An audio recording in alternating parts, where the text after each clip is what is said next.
Assalamu alaikum dear students. This is Professor Dr. Naveed Rab Siddiqui,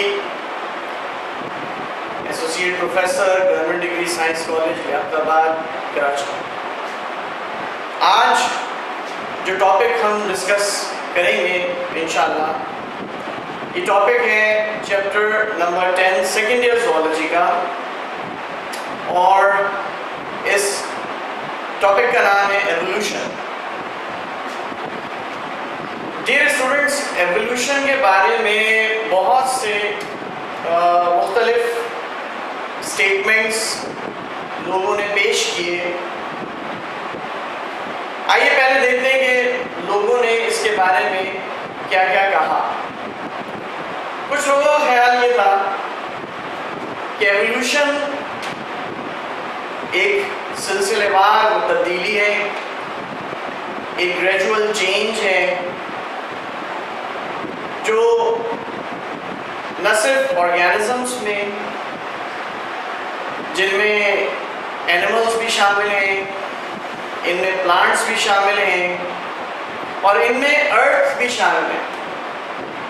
अब ये सोचने वाली बात है कि एवोल्यूशन का प्रोसेस सिर्फ लिविंग ऑर्गेनिजम्स की हद तक ही नहीं है, बल्कि इसके अंदर नॉन लिविंग सब्सटेंसेस, मटीरियल्स भी शामिल हैं, जैसे कि अर्थ। अब आप लोगों को याद होगा, अगर अर्थ के हवाले से मैं बात करूँ मज़ीद, क्योंकि इसका जिक्र आपकी बुक में भी किया है कि एवोल्यूशन ऑफ अर्थ, उसके बारे में भी मुख्तलिफ नज़रियात पेश किए गए, जैसे आपने big bang theory, dust cloud hypothesis वगैरह का नाम सुना होगा, कि ज़मीन भी जो है ना वो दर्जा बदर्जा ग्रेजुअली चेंजेस का शिकार हुई, और इसके अंदर वो चेंजेस एक वक्त तक ऐसी फेवरेबल डेवलप हो गई जिसकी वजह से लिविंग ऑर्गेनिजम्स यहाँ पर पैदा होना शुरू हुए, और होते होते यानी लिविंग थिंग या लिविंग ऑर्गेनिजम्स की बुनियाद, जिसको कि हम कहते हैं न्यूक्लिक एसिड, वो सबसे पहले यहाँ पर डेवलप हुई। एवोल्यूशन के बारे में जैसे मैंने भी आपसे जिक्र किया, it is concern with the gradual change of something transfer और inherited in next generations, like the evolution of earth for man, plants. इन दोनों ऑर्गेनिजम्स के लिए हम यूज करते हैं टर्म ऑर्गेनिक एवोल्यूशन। अब ये सोचने वाली बात है कि व्हाट इज ऑर्गेनिक एवोल्यूशन। देखिए, ऑर्गेनिक एवोल्यूशन का मतलब ये है कि तमाम के तमाम लिविंग ऑर्गेनिजम्स ये डेवलप होते हैं ऑर्गेनिक मॉलिक्यूल से। ज़्यादा लंबी बात करने की ज़रूरत नहीं है, आप यकीनन बहुत अच्छी तरह समझते हैं कि जो organic molecule which is the central dogma of life, जो मेन बुनियाद है, महवर ज़िंदगी है किसी भी लिविंग ऑर्गेनिज्म का या लिविंग सेल का, वो है डीएनए। और शायद आप जानते हो ये भी कि हमारी दुनिया में जब हाइड्रोथर्मल वेंट्स बने थे, यानी ज़मीन के अंदर जब गर्म पानी के उबलते हुए चश्मे मौजूद थे, सबसे पहले वो डेवलप हुए, तो उनके अंदर जो लाइफ फॉर्म एग्जिस्ट हुई उसका नाम था डीएनए। तो अब डीएनए एक ऑर्गेनिक मॉलिक्यूल है जिसको हम चैप्टर नंबर 2 में फर्स्ट ईयर के अंदर बायोलॉजिकल मॉलिक्यूल में स्टडी भी करते हैं। तो डीएनए एक ऑर्गेनिक मॉलिक्यूल है because it composed of different organic elements. It's a macromolecule. DNA contain genes, और इन जीन्स की मदद से किसी भी लिविंग ऑर्गेनिज्म की कैरेक्टरिस्टिक्स डिटरमिन होती हैं या उनका तयन होता है। तो इस वजह से एवोल्यूशन के प्रोसेस को हम ऑर्गेनिक एवोल्यूशन कहते हैं। आइए मज़ीद देखते हैं क्या बात हुई एवोल्यूशन के हवाले से। एवोल्यूशन कैन बी, एक स्टेटमेंट ये भी है, development of entity in the course of time through gradual change from simple to complex state. अभी जो पहली बात है डेवलपमेंट ऑफ एंटिटी, एंटिटी का मतलब कोई ऑर्गेनिज्म, कोई स्पीशी या ग्रुप ऑफ ऑर्गेनिज्म या ग्रुप ऑफ स्पीशीज हो सकता है।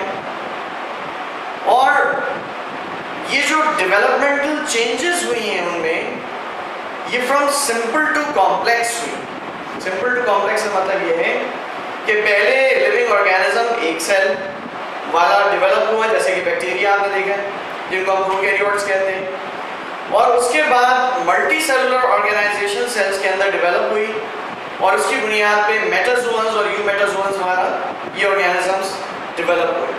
तो जैसे जैसे एक सेल से दूसरे से तीसरे बहुत सारे सेल्स पर मुश्तमिल कोई ऑर्गेनिज्म का जिस्म डेवलप होता है तो वो मोर कॉम्प्लेक्सिटी की तरफ जाता है, क्योंकि जाहिर है उसमें सिस्टम मौजूद है, उसके अंदर डिफरेंट ऑर्गन्स मौजूद हैं। पहले एक सिंगल सेल था, वो बहुत सारे काम किया करता था। मिसाल के तौर पर रेस्पिरेशन भी करना है उसने रिप्रोडक्शन भी करना है, उसके अंदर मूवमेंट भी करना है, उसने डाइजेशन का काम भी करना है, एक सिंगल सेल। लेकिन जैसे जैसे ये multi cellular organisation of organism हुई तो लिहाजा यहाँ पर सिस्टम्स डेवलप हुए, अब ये काम डिवाइड हो गए, तो यानी कॉम्प्लेक्सिटी ज़्यादा हुई और ऑर्गेनिज्म वेल डेवलप हो गए। इसी तरह से एक और स्टेटमेंट बहुत बाद में आया क्योंकि जिमरमैन का, जो कि एक इम्पॉर्टेंट स्टेटमेंट आई है, उसको देखते हैं। जिमरमैन ने डिफाइन किया evolution considered as descent from with modification, यानी एक जुमले में पूरी के पूरी, जैसे कि हम कहते हैं ना समंदर को कूजे में बंद कर देना। इन्होंने ये बात कही कि जैसे जैसे ऑर्गेनिज्म मॉडिफाई होता जाता है उसकी मॉडिफिकेशन ये तय करती है कि उसके अंदर एवोल्यूशन का प्रोसेस प्रोसीड हो रहा है। और ये याद रखिएगा कि एवोल्यूशन में होने वाली तब्दीलियां किसी ऑर्गेनिज्म के लिए फेवरेबल होना चाहिए। एवोल्यूशन अगर फेवरेबल चेंजेस वाला नहीं है तो फिर तो डेफिशिएंसीज और वो पॉपुलेशन के लिए एक नेगेटिव इम्पैक्ट डेवलप करेगा। और एवोल्यूशन के प्रोसेस में दो बातें बड़ी इंपॉर्टेंट हैं, अब तक की तमाम डिस्कशन से हम ये देखते हैं। Number one, it brings about the change in organism due to change in external environment. Organism adopt to the environment, and secondly, these favorable changes must be inherited into their offsprings for their better survival. ठीक है जी, तो आइए देख लीजिए। Evolution is a transformation of the form and mode of existence of an organism in such a manner that the descendants differ from their ancestors. तो वही बात है कि डिसेंडेंट्स कहते हैं हम उन ऑर्गेनिजम्स को जो कि ऑफस्प्रिंग्स होते हैं, जो अपने पेरेंट्स से डिफरेंट होंगे क्योंकि वो नए कैरेक्टरिस्टिक्स अडॉप्ट कर चुके हैं। अच्छा जी, तो अब इन तमाम डेफिनेशंस को या तमाम डिस्कशन को सामने रखते हुए हम एवोल्यूशन के बारे में एक आसान अल्फाज में क्या स्टेटमेंट दे सकते हैं कि evolution is a process in which external environmental changes causes changes in organism for the better survival and changes must be inherited into their offsprings. तो ये तो बात हो गई एवोल्यूशन की। अब एवोल्यूशन के प्रोसेस में हमें कैसे पता चलेगा कि ये एवोल्यूशन हो रहा है कि नहीं हो रहा? उसके लिए कोई ना कोई तो ऐसी एविडेंस होना चाहिए, कोई ना कोई ऐसी बात या एग्जाम्पल हमारे सामने होना चाहिए कि जिसके ज़रिए से हम ये समझ सकें कि एवोल्यूशन का प्रोसेस वाकई होता है। और ये हमें कैसे पता चला? बायो के अंदर फॉसिल्स का नाम आपने सुना होगा। फॉसिल्स कहते हैं रिमेन्स ऑफ एनिमल्स या ऑर्गेनिजम्स, और ये फॉसिल्स जो होते हैं बेसिकली ज़मीन से खुदाई करके, उसकी डिगिंग करके एनिमल्स की बोन्स या उनके सॉफ्ट इंप्रेशंस को स्टडी किया जाता है और उसके बाद बताया जाता है कि भाई ये इस ज़माने या अहद से ताल्लुक़ रखने वाले एनिमल की या प्लांट के स्ट्रक्चर से। तो ऐसे ही फॉसिल्स के रिकॉर्ड्स को देखते हुए एग्जाम्पल कुछ मैं आपके सामने पेश करना चाहता हूँ ताकि हमें ये समझ में आ जाए कि एवोल्यूशन का प्रोसेस कैसे होता है। मुख्तसरन एक दो एग्जाम्पल्स देखते हैं। जैसे कि ये देखें आप, ये एनिमल, आप हैरान होंगे कि ये अर्लीस्ट हॉर्स की एक शक्ल है। घोड़ा पहले इस तरह की शक्ल में हुआ करता था, और ये जो हॉर्स है इसका नाम था हिराकोथेरियम। फिर इसके बाद क्या हुआ, अब इसका साइज जो था वो एक छोटे डॉग की तरह का साइज था। इसके अंदर आप देख लें, इसके हूफ भी ऐसे नहीं है, डिवाइडेड है, जैसे कि आज के हॉर्सेस के हूफ नजर आते हैं खुर, उस तरह के नहीं है। और जिस तरह के यहाँ पे डिजिट्स आपको इनके हूफ्स में नजर आ रही है। मोरओवर इनके माउथ के अंदर टीथ की ऑर्गेनाइजेशन या डायस्टमा भी उस वक्त मौजूद नहीं था, जो स्पेस से कैविटी कहलाती है, डायस्टमा कहते हैं, कैनाइन्स की जगह पे होती है, वो चीज़ इनमें मौजूद नहीं थी, लेकिन बाद में डेवलप हुई। अब ये हिराकोथेरियम है। उसके बाद फॉसिल्स के रिकॉर्ड से देखा तो ये एनिमल हमें शक्ल में नजर आया, एक डिस्कवर हुआ, इसका नाम, फिर ये हॉर्स की मॉडिफाइड फॉर्म थी।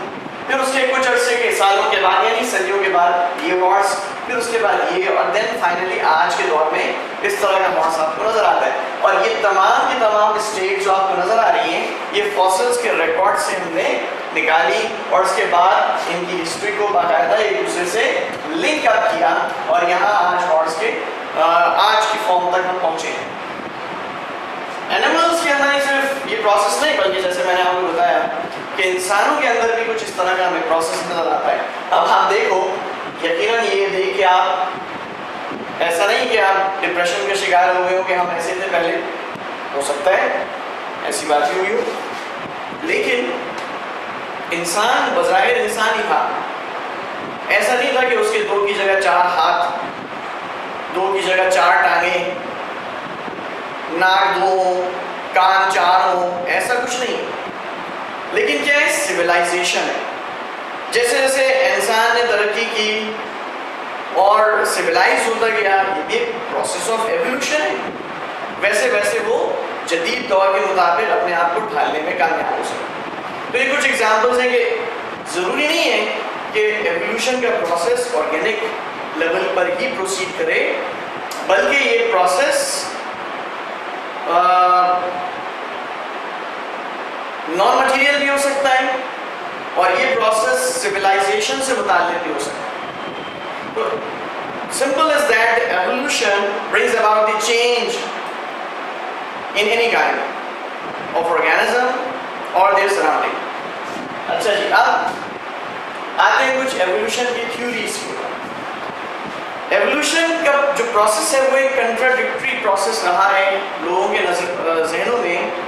इसके बारे में मुख्तलिफ बातें आती रही हैं, लोगों ने इनके ऊपर एतराज़ात भी किए और बहुत सख्त ऑपोजिशन भी की कि भाई माना ही नहीं शुरू में एवोल्यूशन के नज़रियात को, क्योंकि एवोल्यूशन बहुत पुराने वक्तों से चला आ रहे हैं नज़रियात इनके। काफ़ी लोगों ने, सिर्फ हम तो डार्विन और लमार्क को ही जानते हैं, लेकिन इसके अलावा तकरीबन 200 के करीब ऐसे और, या शायद मे भी इससे भी ज़्यादा हो, लोग मौजूद हैं जिनके अंदर जिन्होंने एवोल्यूशन के नज़रियात को पेश किया था। जैसे बुफोन है, या डार्विन के जो दादा परदादा, इरास्मस डार्विन, वो भी एवोल्यूशन के बड़े मुतक़िद थे और उन्होंने भी एवोल्यूशन के नज़रियात को पेश किया, लेकिन उनको इतनी पजीराई नहीं मिल सकी। एवोल्यूशन के जो कंट्राडिक्टरी यानी कंट्राडिक्शन सबसे ज़्यादा सामने आई, वो एक ग्रुप ऑफ पीपल, एक स्कूल ऑफ थॉट वहाँ से आई, जिसमें मजहबी रुझान रखने वाले लोग ज़्यादा थे, और उन्होंने इस लिहाज से, उनमें एक बहुत लीडिंग नाम है फादर सुआरेज का। ये फादर सुआरेज एक स्पेनिश प्रीस्ट थे, और इन्होंने एक थ्योरी पेश की। उस थ्योरी का नाम था थ्योरी ऑफ डिवाइन क्रिएशन या थ्योरी ऑफ स्पेशल क्रिएशन। इस थ्योरी के मुताबिक ये फादर सुआरेज, इन्होंने ये कहा कि जनाब एवोल्यूशन का जो प्रोसेस है ये कोई प्रोसेस नहीं है और इसका हकीकत से कोई ताल्लुक नहीं, और ये प्रोसेस बिल्कुल गलत, और 180 डिग्री के ऊपर जब हम कहते हैं ना कि एवोल्यूशन के प्रोसेस की बिल्कुल बिल्कुल मुखालिफत करी और सख्ती के साथ कि दुनिया में जो एनिमल या प्लांट्स कुदरत ने, नेचर ने, अल्लाह ताला ने बनाए वो आज जिस शक्ल में मौजूद हैं वो वैसे ही रहे, उनमें किसी किस्म की कोई तब्दीली नहीं आई। और इसकी बातों को एंडोर्स किया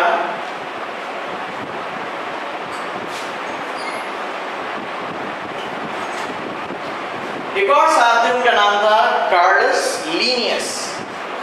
कार्लस लीनियस साहब ने थ्योरी ऑफ डिवाइन क्रिएशन को बिल्कुल सपोर्ट किया। हालांकि ये खुद एक बहुत बड़ा नाम है साइंटिफिक डिस्कवरीज में और नॉमेनक्लेचर ऑफ ऑर्गेनिज्म में। अगर आप हाई क्लास में देखें तो हर साइंटिफिक या बहुत सारे साइंटिफिक नाम के आगे आपको लिखा हुआ नजर आएगा लीनियस या एल डॉट करके, तो बड़ा कंट्रीब्यूशन है। लेकिन इन्होंने इनकी इस थ्योरी को एंडोर्स किया और कहा कि ऐसा मुमकिन है और बिल्कुल जैसा फादर सोरेस कह रहे हैं वैसे ही हुआ है। तो इनकी थ्योरी के मुताबिक क्या पोस्टुलेट है, इंपॉर्टेंट क्या स्टेटमेंट क्या है थ्योरी ऑफ डिवाइन क्रिएशन का, कि God has created all organisms and no change has occurred since their creation. Each species is fixed and immutable, propagating its own kind by reproduction.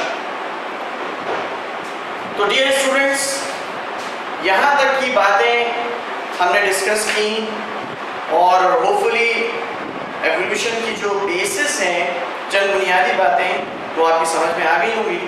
इसके बाद theories of organic evolution मैं इंशाल्लाह next अपनी video में आपके सामने पेश करूँगा।